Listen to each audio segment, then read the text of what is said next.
At first, no one understood what was happening.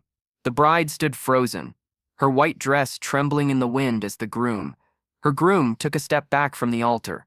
His eyes darted left and right, haunted by something no one else could see, before he whispered the words that shattered the air. "I can't do this." Then, as gasps echoed across the crowd, he turned and walked away, leaving her stranded in front of 1,000 witnesses, her vows caught in her throat. Before I tell you what happened next, tell me in the comments where you're watching from. I love knowing who's listening. The silence that followed was unbearable. She felt it pressing down like a storm cloud, crushing her chest until every breath was sharp and shallow.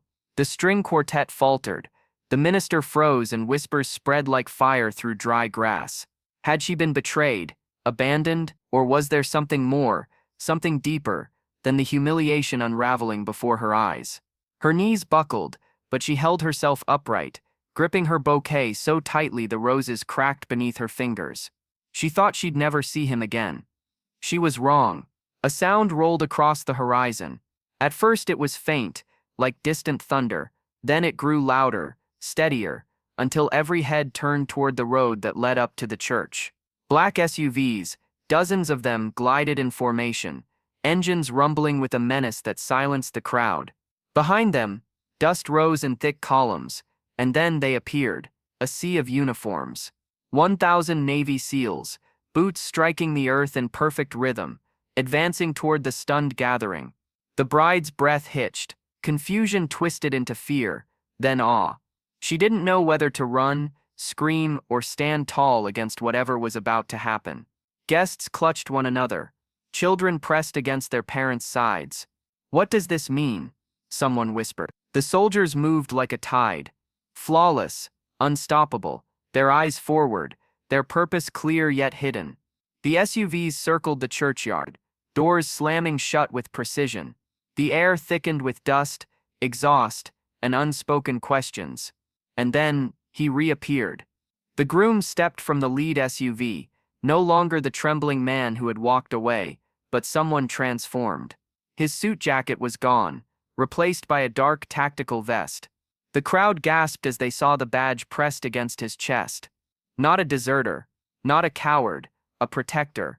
For months he had lived in silence, burdened by a mission he could not share. The wedding had been watched, infiltrated, targeted by eyes that sought to end it all before it began. Walking away wasn't betrayal, it was signal. And the arrival of the SEALs was no accident. The bride's heart pounded. Rage, sorrow, love, all collided within her. Could she forgive him for breaking her in front of everyone, even if he claimed it was to save them? Could trust survive such a wound? The SEALs spread out, scanning every corner, every rooftop. The minister clutched his Bible tighter. A child began to cry. Then, as if rehearsed by fate itself, the soldiers dropped to one knee, creating a wall of protection around the bride. The groom stepped forward, his eyes never leaving hers. "I didn't walk away from you," he said, voice steady now. "I walked toward them, so they'd never touch you." The words struck her harder than his departure. Tears blurred her vision, yet her voice rose clear and steady. "Then, stand with me. Not apart, we finish this together." The crowd erupted, relief sweeping over them like wind through tall grass. The SEALs stood, their boots striking the earth once more. This time in thunderous salute. For the first time that day, she no longer felt abandoned. She felt guarded, chosen, seen. Because courage isn't always loud, it's the silence before the storm, the step away that leads back stronger, and kindness doesn't vanish. It waits and it finds its way back. The ceremony ended not with vows whispered in private shame, but with promises spoken beneath 1,000 guardians, sealed with a truth no storm could undo. If this story moved you, share your thoughts in the comments, and don't forget to subscribe for more stories that remind us. Even in our darkest hour, courage has a way of showing up.